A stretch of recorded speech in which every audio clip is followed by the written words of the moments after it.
Subscribe कीजिए royal teacher को education संबंधी न्यूज़ तुरंत पाने के लिए।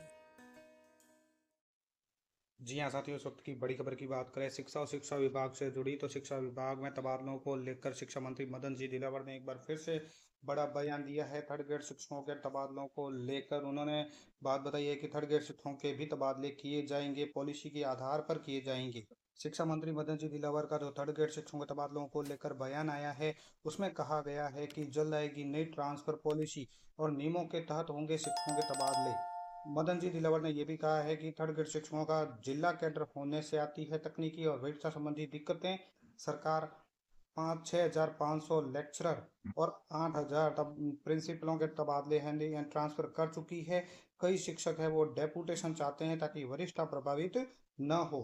नई ट्रांसफर पॉलिसी पर तेजी से विचार विमर्श चल रहा है। पॉलिसी लागू होते ही नियमों के आधार पर तबादले किए जाएंगे।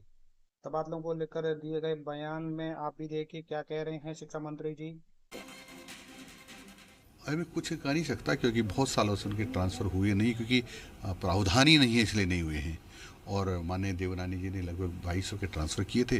वो भी आंदोलन करने की हमको धमकी देते हैं कि हमारी वरीयता समाप्त क्यों है, हमारी वरीयता समाप्त क्यों की, क्योंकि नियमों में प्रावधान है, यदि उनका ट्रांसफ़र एक जिले से दूसरे जिले में होगा तो उनकी वरीयता समाप्त हो जाएगी।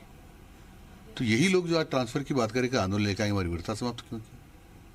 पॉलिसी के आधार पे होगा। पॉलिसी बन रही है, जो ही पॉलिसी फाइनल होगी और वो लागू होगी तो उसके आधार पर जो उसमें